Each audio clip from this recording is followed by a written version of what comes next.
183 గజాల 3 BHK villa కేవలం 25 లక్షలు మాత్రమే. నమస్తే, నేను విజయ్. కాంగ్రెస్ పార్టీ తెలంగాణలో ఇచ్చినటువంటి హామీలను నిలబెట్టుకునే ప్రయత్నం చేస్తుంది. 6 గ్యారెంటీల హామీతో అధికారంలోకి వచ్చినటువంటి తెలంగాణలోని కాంగ్రెస్ ప్రభుత్వం కేవలం నెల రోజుల్లోనే ఈ హామీలలో 5 హామీలను అమలు చేయడానికి సిద్ధమైంది. అందులో భాగంగా ప్రజాపాలన పేరుతో ఈ 5 పథకాలకు సంబంధించి కూడా ఎవరైతే లబ్ధిదారులుగా ఎంపిక చేయబడతారో వారందరూ కూడా ఏ విధంగా దరఖాస్తు చేయాలంటూ కూడా ప్రత్యేకంగా ఒక స్పెషల్ డ్రైవ్ నిర్వహిస్తుంది.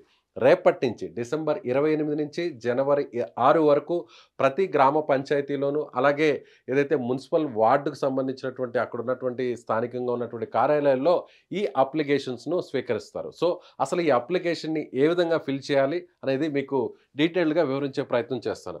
అసలు ఈ 6 హామీలు ఏంటి అనేటువంటి ఒక ఇది కూడా మీకు చూపించే ప్రయత్నం చేస్తాను. ఫస్ట్ మనం ఇక్కడ చూద్దాం.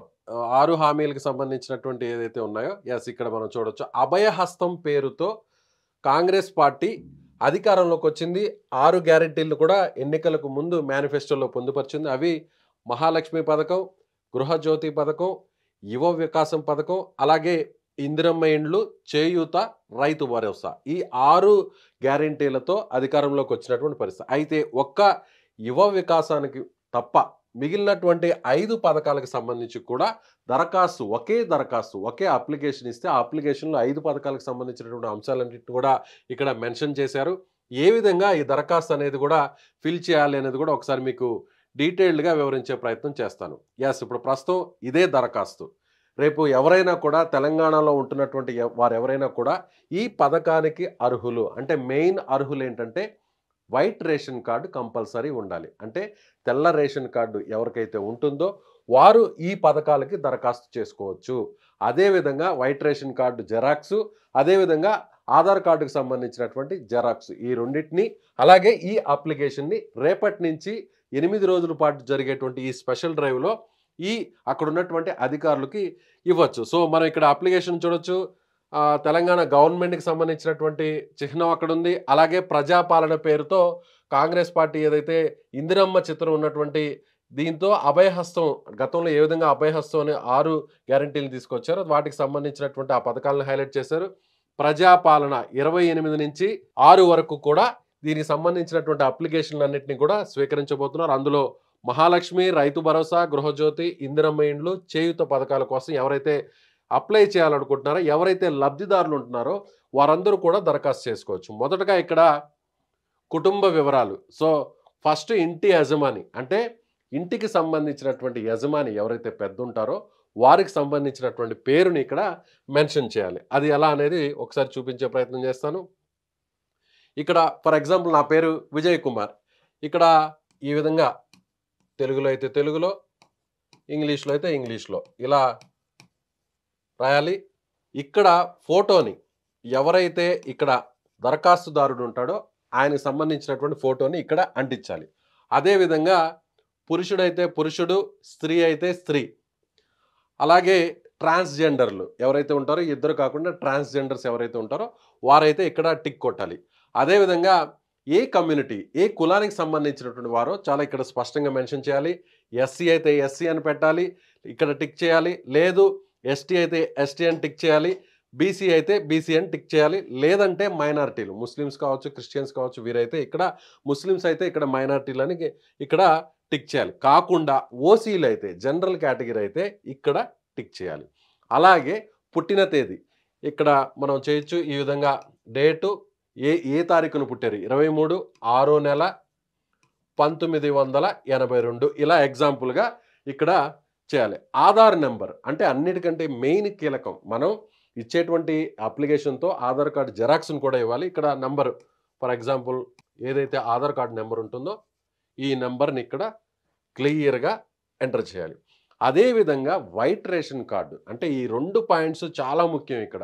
అంటే ఒకవేళ పేరు అటు ఇటుగా ఏదైనా మిస్ అయినా కూడా ఈ ఆధార్ కార్డు నెంబర్ ఉంటుంది కాబట్టి, అదేవిధంగా రేషన్ కార్డు నెంబర్ 1 2 3 4 ఏదో ఫర్ ఎగ్జాంపుల్ ఇలా రేషన్ కార్డు నెంబర్ను కూడా యాడ్ చేయాలి. అదేవిధంగా మొబైల్ నెంబర్ అనేది కూడా చాలా కీలకం. ఇక్కడ నెక్స్ట్ మొబైల్ నెంబర్ను కూడా ఇక్కడ మెన్షన్ చేయొచ్చు.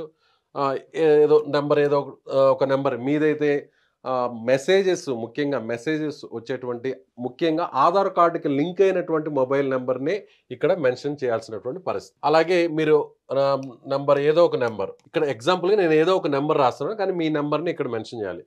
వృత్తి, మీరేం పని చేస్తుర్రు? అంటే మీరు వ్యవసాయ కూలియా? లేకపోతే టైలరా? లేకపోతే ఏదన్నా ప్రైవేట్ జాబ్ చేస్తారా? ఇలా క్లియర్‌గా ఏం పని చేస్తారో ఆ పనిని ఇక్కడ కూలి అయితే కూలి అని ఇక్కడ రాయాల్సుంటుంది. అదే విధంగా వృత్తిని రాసిన తరువాత కుటుంబ సభ్యుల వివరాలనేది చాలా కీలకం. అంటే మీ ఫ్యామిలీలో ముగ్గురుంటున్నారా? నలుగురుంటున్నారా? మీతో పాటు మీ మీద ఆధారపడి తల్లిదండ్రులు ఎవరైనా మీతో పాటే ఉంటున్నారా? వారి వివరాలు, భార్య వివరాలు, పిల్లల వివరాలు కూడా ఇక్కడ రాయాల్సినటువంటి పరిస్థితి. అంటే నంబర్ 1 ఇక్కడ ఫర్ ఎగ్జాంపుల్ వైఫ్ పేరు సమ్ XYZ. ఏంటి అంటే దరఖాస్తుదారునితో సంబంధం. అంటే నేను ఫ్యామిలీ పెద్ద అనుకోండి. ఒకవేళ నా వైఫ్, నా భార్య ఎవరైతే ఉన్నారో ఆమె పేరు ఇక్కడ రాశాననుకోండి. నాకు ఆమెకి ఉన్నటువంటి రిలేషన్ అంటే దరఖాస్తుదారునికి సంబంధం అంటే భార్య. అలాగే పిల్లలు రెండవది నితిన్ అనుకుందాం, కొడుకు. లింగం అనేది అంటే వారు మేలా ఫిమేలా? భార్య కాబట్టి ఫిమేల్, F అని పెట్టాలి. పుట్టిన తేదీ, వాళ్ళు ఏ డేట్‌న పుట్టారో ఆ డేట్‌ను కూడా ఇక్కడ మెన్షన్ చేయాలి. వాళ్లకు కూడా ఆధార్ కార్డ్ అనే నెంబర్‌ని ఇక్కడ వేయాల్సినటువంటి అవసరం ఖచ్చితంగా ఉంటది. ఏ కాలంను కూడా మిస్ అవ్వకుండా ప్రతి కాలంను కూడా ఫిల్ చేయాలి. అలాగే వేరే ఇంకొక పాప ఉంది. ఆ పాప పేరు ఇక్కడ రాయడం. కుమారుడు, కుమార్తె. కుమార్తె అంటే ఫిమేలు, కొడుకు అంటే కుమారుడు అంటే మేలు. వాళ్ళ డేట్ ఆఫ్ బర్త్, అలాగే ఆధార్ కార్డ్ నెంబర్. ఇలా ఎంతమంది అయితే మీ కుటుంబంలో, మీ ఫ్యామిలీలో ఉంటారో వారిని ఇక్కడ యాడ్ చేయాల్సినటువంటి పరిస్థితి. అంటే రేషన్ కార్డు ఫర్ ఎగ్జాంపుల్ మీ తల్లిదండ్రులకి వేరే రేషన్ కార్డు ఉంది. అప్పుడు వారు సపరేట్‌గా దరఖాస్తుని ఫైల్ చేసుకోవాలి. లేదు మీ ఫ్యామిలీలో ఇద్దరు ముగ్గురు పిల్లలే ఉన్నారు. వాళ్ళకి వాళ్ళ డీటెయిల్స్‌ని ఇక్కడ మెన్షన్ చేయాలి. నెక్స్ట్ చూద్దాం. చిరునామా అంటే ఇక్కడ యాజ్ ఇట్ ఈస్‌గా మీ ఇంటి నెంబరు, వీధి పేరు, గ్రామం ఏదైతే విలేజ్ ఉంటుందో ఆ విలేజ్ సంబంధించినటువంటి గ్రామం పేరు. మున్సిపాలిటీ అయితే మున్సిపాలిటీ పేరు రాయాల్సి ఉంటుంది. మున్సిపాలిటీలో కూడా వార్డు నెంబర్ ఉంటుంది. అంటే 2వ వార్డు, 3వ వార్డు, 4వ వార్డు. ఒకవేళ కార్పొరేషన్ అయితే కార్పొరేషన్‌లో ఎన్నో డివిజన్ నెంబరు, అక్కడ ఇలా వార్డు నెంబర్ రాయాల్సినటువంటి పరిస్థితి. మండలం పేరు కూడా ఇక్కడ మెన్షన్ చేయాలి. అదేవిధంగా జిల్లాకు సంబంధించినటువంటి ఏ జిల్లా అనేది కూడా ఇక్కడ మెన్షన్ చేయాల్సినటువంటి పరిస్థితి. అభయహస్తం గ్యారంటీ పథకాలు లబ్ధి పొందడానికి వివరాలు, కావాల్సిన పథకాల లబ్ధి కొరకు ఇలా టిక్ చేయండి అన్నారు. అంటే మీకు ఏ పథకం కావాలి అంటే ఒకే ఈ దరఖాస్తు మీద మొత్తం 5 పథకాలకు సంబంధించినటువంటి కావాలనుకుంటే 5 కూడా మెన్షన్ చేయొచ్చు. ఫర్ ఎగ్జాంపుల్ ఇప్పుడు మహాలక్ష్మి పథకం కింద ప్రతి నెల 2,500 రూపాయలు ఆర్థిక సాయం కావాలి అనుకుంటున్నారు. ఇక్కడ టిక్ చేయాలి. అలాగే గ్యాస్ సిలిండర్ 500 రూపాయలకే గ్యాస్ సిలిండర్ కావాలనుకుంటున్నారు. ఇక్కడ టిక్ చేయాలి. అదేవిధంగా ఆల్రెడీ మీకు గ్యాస్ కనెక్షన్ ఉంటుంది. ఆ గ్యాస్ కనెక్షన్ సంబంధించినటువంటి నెంబర్ ఉంటుంది. ఆ నెంబర్‌ని ఇక్కడ మెన్షన్ చేయాలి. సరఫరా చేస్తున్నటువంటి కంపెనీ పేరు, మీకు గ్యాస్ సిలిండర్ ఉంది. ఆ సిలిండర్‌ని సరఫరా అంటే ఏ కంపెనీ చేస్తున్నారు అంటే HP అయితే HP, ఇండియన్ అయితే ఇండియన్, దానికి సంబంధించినటువంటి కంపెనీ పేరు ఇక్కడ రాయాలి. అంటే HP కాబట్టి అనుకోండి, నాకు HP ఉంది అనుకుందాం. HP రాశాను. లేదు ఇండియన్ ఉంది, అలా ఇండియన్ రాయొచ్చు. సో అదేవిధంగా సంవత్సరానికి వినియోగిస్తున్నటువంటి గ్యాస్ సిలిండర్ల సంఖ్య, మీరు ఏడాదిలో ఎన్ని సిలిండర్లను వాడుతున్నారు? ఫర్ ఎగ్జాంపుల్ 6 అయితే 6, 7 అయితే 7, 8 అయితే 8. అంటే యావరేజ్‌న, ఇది పర్టికులర్‌గా కన్ఫర్మ్‌గా అనేది ఏం లేదు. మీకు ఒక ఐడియా ఉంటుంది కాబట్టి మీ ఫ్యామిలీలో మీకు వాడుతున్నటువంటి సిలిండర్ల సంఖ్య ఎంతో మీకు తెలుసు కాబట్టి ఇక్కడ 7 అయితే 7, సంవత్సరానికి 7 కాబట్టి 7 అనేది ఇక్కడ మెన్షన్ చేయొచ్చు. ఇది మహిళలకు సంబంధించి ముఖ్యంగా కాంగ్రెస్ పార్టీ చెప్పినటువంటి హామీ ఏదైతే ఉందో ఆ హామీలో 3 హామీలు చెప్పింది. మూడో హామీ ఏంటంటే మహిళలకు ఉచిత బస్సు ప్రయాణం అనేది చెప్పింది. ఆల్రెడీ దాన్ని ఇంప్లిమెంటేషన్ చేసింది. ఆల్రెడీ 0 టికెట్ పేరుతో ఆల్రెడీ ఆ పథకం కూడా స్టార్ట్ అయిపోయింది. మహిళలు ఏదైతే ఎక్స్‌ప్రెస్ సర్వీసుల్లో కావచ్చు, అదేవిధంగా పల్లె వెలుగు, అలాగే సిటీకి సంబంధించినటువంటి బస్సెస్‌లో కూడా ఫ్రీగా ట్రావెల్ చేస్తున్నారు.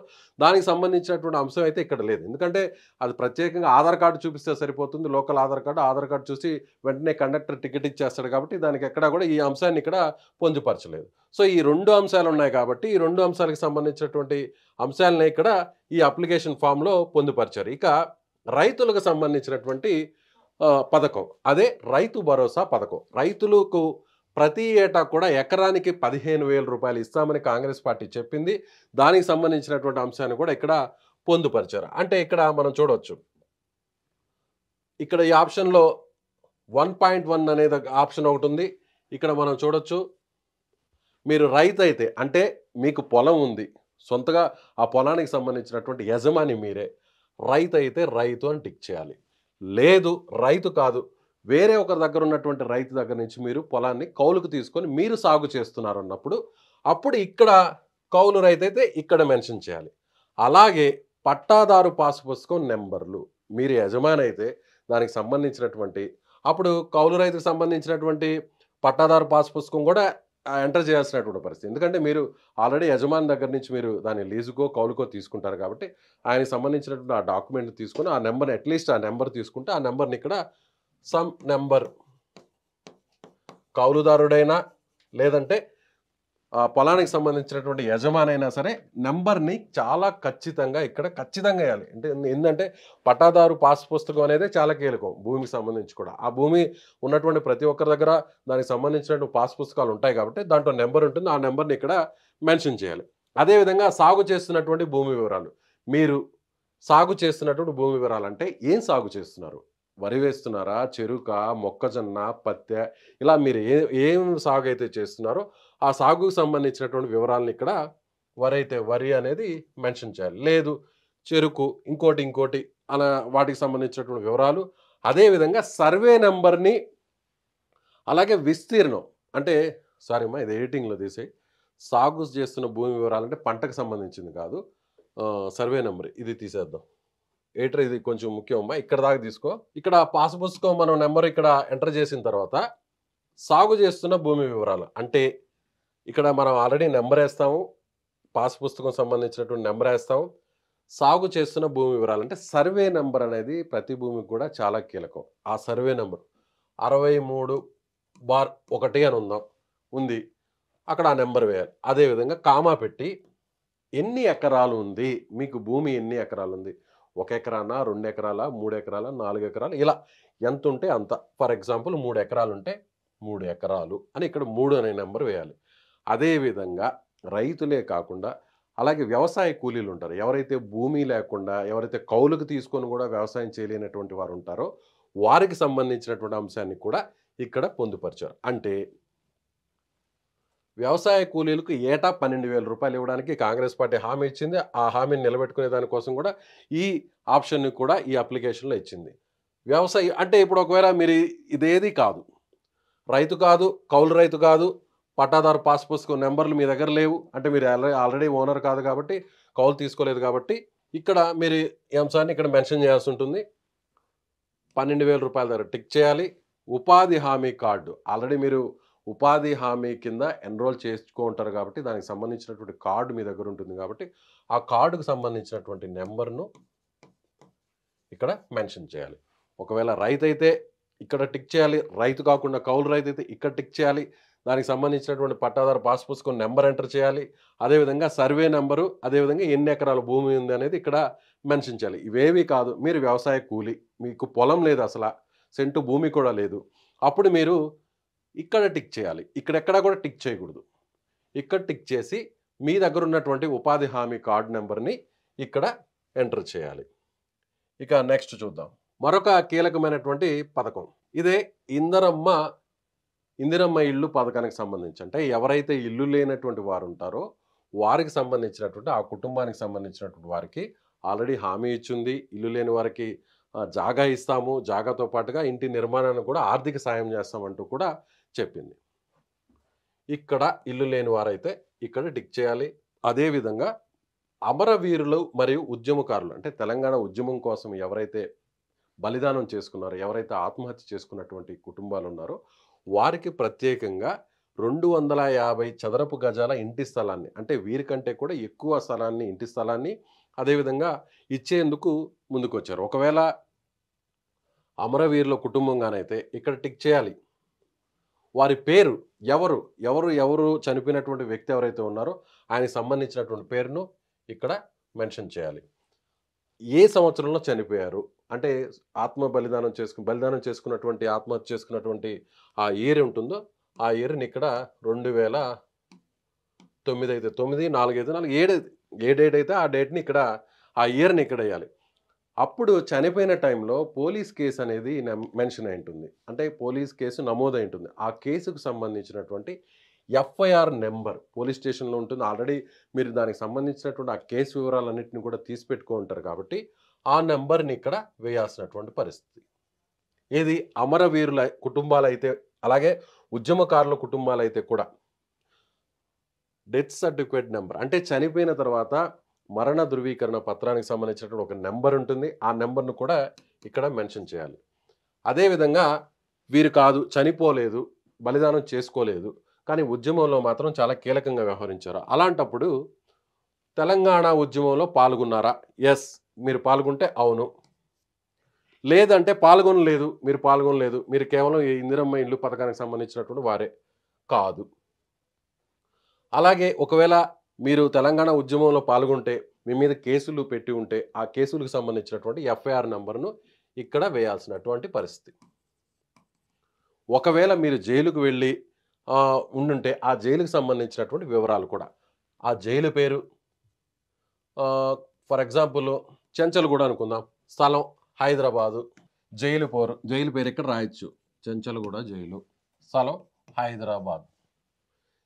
శిక్ష సంబంధిత వివరాలు. అంటే ఏం శిక్ష పడింది? మీకు సంబంధించినటువంటి ఆ ఎఫ్ఐఆర్ కాపీలో ఉంటుంది. ఏం శిక్ష? అంటే మీరు దానికి సంబంధించినటువంటి అంశాన్ని ఇక్కడ పొందుపరచాలి. అంటే మీరు ఏదన్నా ఒక వెహికల్‌ని తగలబెట్టడమో, లేదంటే ఎక్కడైనా ధర్నా చేయడమో, లేదంటే ప్రభుత్వ కార్యాలయాల్లో అడ్డుకోవడమో, వారి విధులను అడ్డుకోవడం అలాంటిది ఏదో ఉంటే దానికి సంబంధించినటువంటి అంశాన్ని ఇక్కడ మెన్షన్ చేయాలి. దానికి సంబంధించి కూడా ఎన్ని సంవత్సరాలు మీరు జైల్లో ఉన్నారు? లేదా ఎన్ని నెలలు ఉన్నారు? 6 నెలలు ఉన్నారనుకోండి. 6 నెలలు. అంటే మీరు సంబంధిత వివరాల్లో పూర్తిగా ఎంటర్ చేయకపోయినా కూడా ఇది మాత్రం ఖచ్చితంగా ఎంటర్ చేయాలి. ఎన్ని నెలలు ఉన్నారు, ఎన్ని సంవత్సరాలు ఉన్నారు అనేటువంటి విషయాన్ని ఇక్కడ చెప్పాలి. ఇకపోతే గృహజ్యోతి పథకానికి సంబంధించి అర్హులు ఎవరైతే ఉన్నారో వారికి సంబంధించి అంటే ఆల్మోస్ట్ వైట్ రేషన్ కార్డు ఉన్న వాళ్ళందరూ కూడా తక్కువ కరెంటే వినియోగిస్తారు కాబట్టి వారు ప్రతి నెల కూడా 200 యూనిట్లు ఉచితంగా ఇవ్వడానికి కాంగ్రెస్ సర్కారు ఇక్కడ ఈ అంశాన్ని కూడా ఈ దరఖాస్తులో పొందుపరిచింది. కుటుంబానికి ప్రతి నెల 200 యూనిట్లు ఉచిత విద్యుత్ ఇవ్వడానికి ఇక్కడ దానికి సంబంధించినటువంటి కాలం ఇక్కడ ఉంది. మీ నెలసరి గృహ విద్యుత్ వినియోగం ఎంత? మీరు ఒకవేళ 100 యూనిట్లు లోపు అనుకోండి, ఇక్కడ రాయండి. అంటే ఫర్ ఎగ్జాంపుల్ మీరు నెలకి 50 యూనిట్లే వాడుతున్నారు. 50 అయితే 50. లేదు ఇక్కడ 99 దాటి 100 దాటేశారు. అప్పుడు ఇక్కడ ఏం మెన్షన్ చేయొద్దు. అప్పుడు ఇక్కడ చేయండి. 120 యూనిట్లు అయితే 120. లేదు 200 యూనిట్లు కూడా ఎక్కువగానే మీకు ఇంకా ఖర్చు అవుతుంది నెలవారీగా. సో ఇది కూడా వద్దు. 220 అయితే 220 రండి. అంటే 200 పైన ఉంటే ఇక్కడ రండి. అప్పుడు ఈ కాలమ్స్‌ని మాత్రం ఎక్కడ కూడా ఏమి మెన్షన్ చేయొద్దు.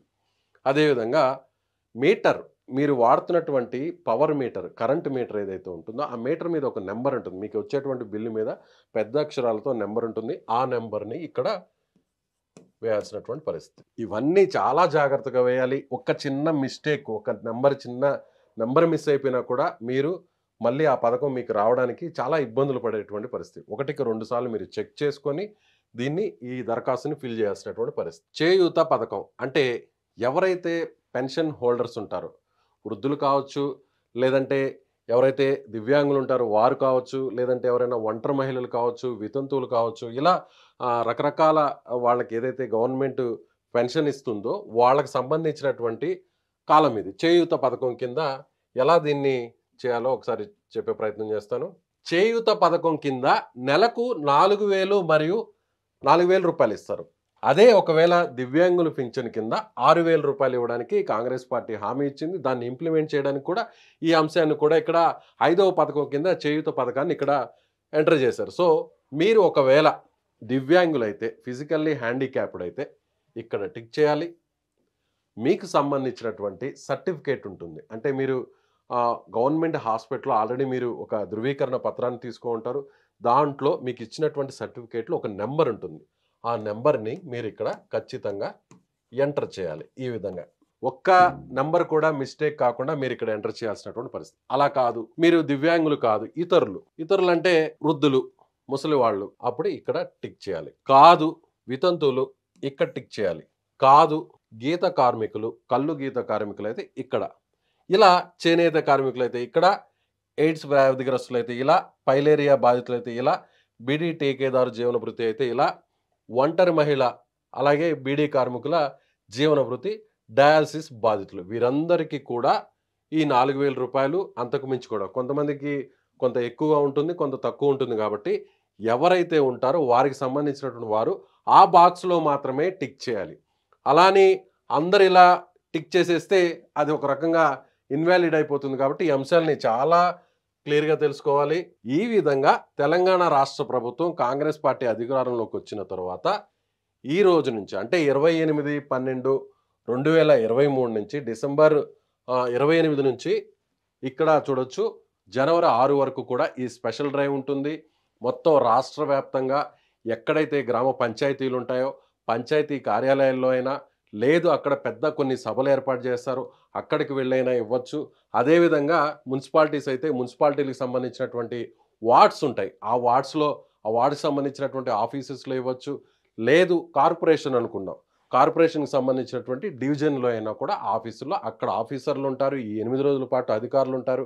ఎంత రద్దీ ఉన్నా కూడా, కొంత ఇబ్బందిగా ఉన్నా కూడా మొదటి రోజు అందరూ వెళ్ళాల్సినటువంటి అవసరం లేదు, 2-3 రోజులు గడిచిన తర్వాత అయినా కూడా వెళ్ళొచ్చు. అయితే ఖచ్చితంగా ఈ 8 రోజుల్లో వీరు ఖచ్చితంగా ఈ అప్లికేషన్ని ఇవ్వాలి, అప్లికేషన్ నీట్గా ఫిల్ చేయాలి.